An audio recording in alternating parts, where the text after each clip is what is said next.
Episode 1467 सुंदर। ध्रुव की प्रतिक्रिया देखकर बगल में मौजूद विदुर देव चौंक गए। उसने झट से सवाल पूछ लिया।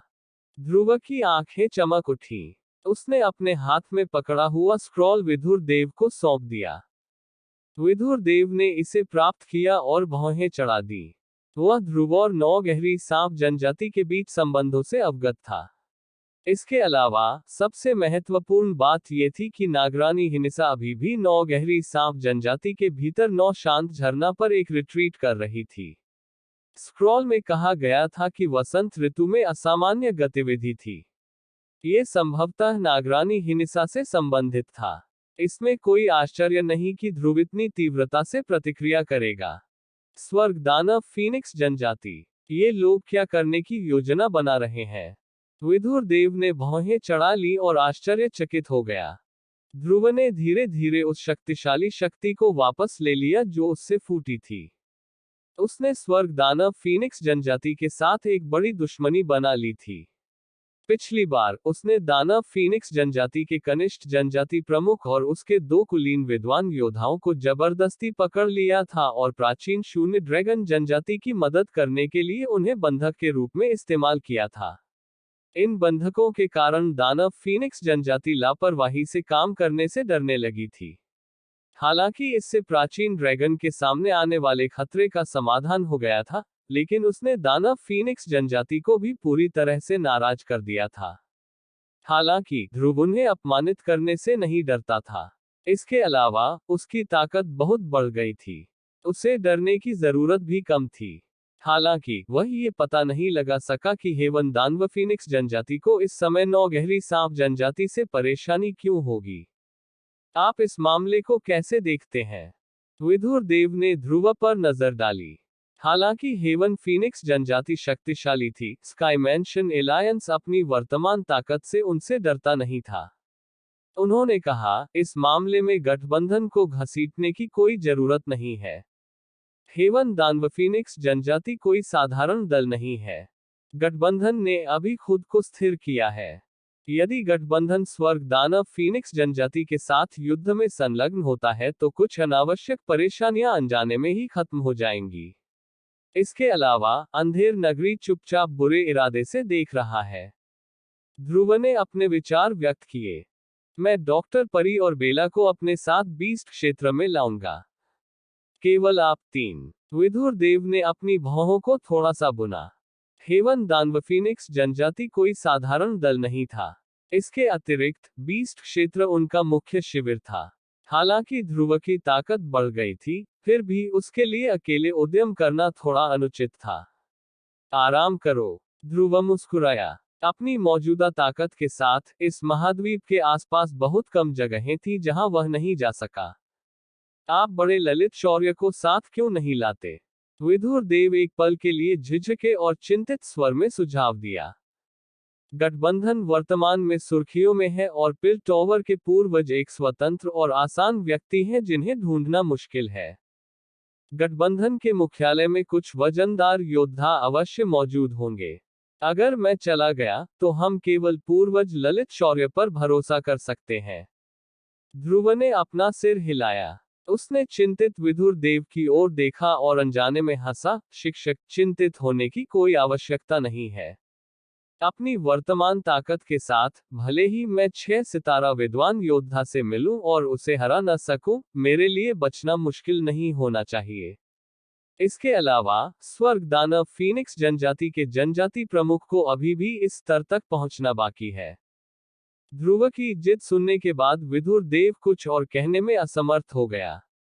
उन्होंने केवल इतना पूछा, आप कब जाने की योजना बना रहे हैं?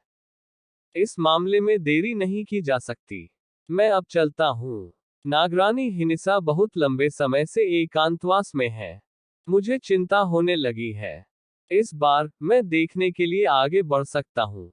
ध्रुव ने मुस्कुराते हुए उत्तर दिया। ये सुनकर विदुर देव ने आह भरी। ध्यान से। ध्रुव ने सिर हिलाया। उन्होंने इससे ज्यादा कुछ नहीं कहा। उसका शरीर हिल गया और वह एक चमकदार रोशनी में बदल गया जो गहरे पहाड़ों से बाहर निकल रही थी। जिसके बाद उसने तेजी से डॉक्टर परी और बेला को ढूंढ लिया। इसके बाद वे तीनों अंतरिक्ष में घुस गए और पूरी गति से बीस्ट क्षेत्र की ओर दौड़ पड़े। बीस्ट क्षेत्र का विशाल आकार केंद्रीय मैदानों से जरा भी कमतर नहीं था। इसके अलावा इस जगह में केंद्रीय मैदानों की तरह अनगिनत दिलचस्प घटनाएं शामिल थीं। बीस्ट क्षेत्र के भीतर सबसे चमकदार अस्तित्व निस्संदेह तीन बड़ी जनजातियां थीं जो शीर्ष पर थीं। ये तीन जनजातियां थीं प्राचीन शून्य ड्रैगन जनजाति, स्वर्ग दानव फीनिक्स जनजाति और नौ गहरी सांप जनजाति। इन तीन बड़ी जनजातियों में से प्राचीन शून्य ड्रैगन जनजाति ने लंबे समय तक खुद को प्रकट नहीं किया था। नौ गहरी सांप जनजाति संख्या में बड़ी हो सकती है, लेकिन योद्धाओं की गुणवत्ता के मामले में ये हेवन दानव फीनिक्स जनजाति से कमजोर थी। इसलिए इन वर्षों के दौरान जहां प्राचीन शून्य ड्रैगन जनजाति की कोई खबर नहीं थी, बीस्ट क्षेत्र में हेवन दानव फीनिक्स जनजाति की स्थिति अतीत में सेंट्रल प्लेन्स में अंधेर नगरी से अलग नहीं थी। इस अवधि के दौरान बीस्ट क्षेत्र असाधारण रूप से जीवंत था। इस जीवंतता के मुख्य पात्र तीन महान जनजातियों में से हेवन दानव फीनिक्स जनजाति और नौ गहरी सांप जनजाति थे। अतीत में किसी ने भी उम्मीद नहीं की होगी कि हेवन दानव फीनिक्स जनजाति नौ गहरी सांप जनजाति के खिलाफ एक बड़ा अभियान शुरू करेगी।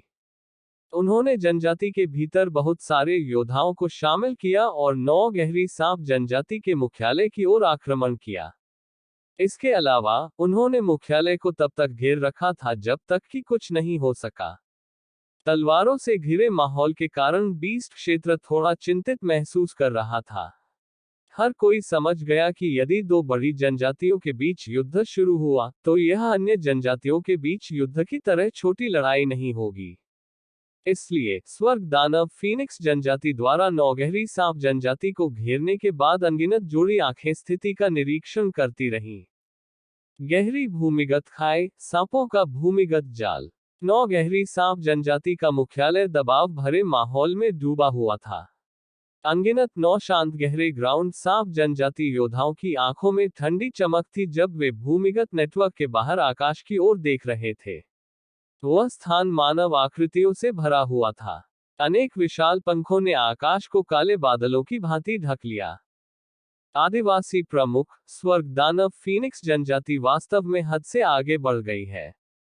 वे वास्तव में हमारे क्षेत्र में घुस आए हैं।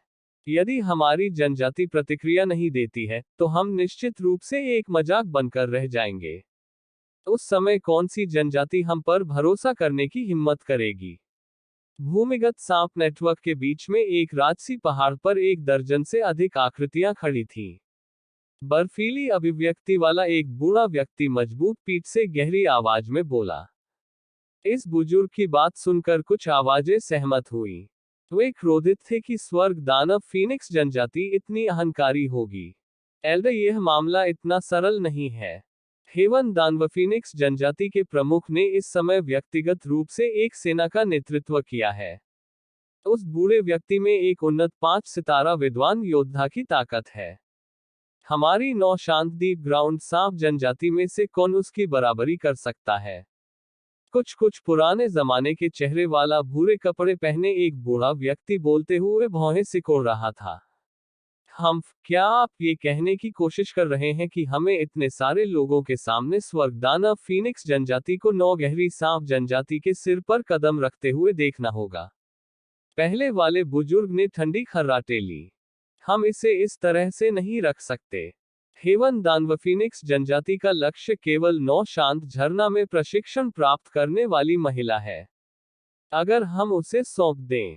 वह पुराने जमाने का आदमी मुस्कुराया। इससे पहले कि वह कुछ और शब्द बोल पाता, सामने बैठे उस मजबूत व्यक्ति ने एक ठंडी खर्राटे भरी। उस धीमी खर्राटे के कारण तुरंत उस बूढ़े आदमी को कुछ पीले भाव के साथ अपना मुंह बंद करना पड़ा। मेरी नौ गहरी सांप जनजाति उसे नहीं सौंपेगी। एक बार जब हम ऐसा करते हैं, तो अन्य लोग सोचेंगे कि मेरी नौ गहरी सांप जनजाति स्वर्ग दानव फीनिक्स जनजाति से डरती है। 3 महान जनजातियों में से एक होने के नाते, मैं चेहरा खोने का जोखिम नहीं उठा सकता। इस बात का दोबारा जिक्र मत करना।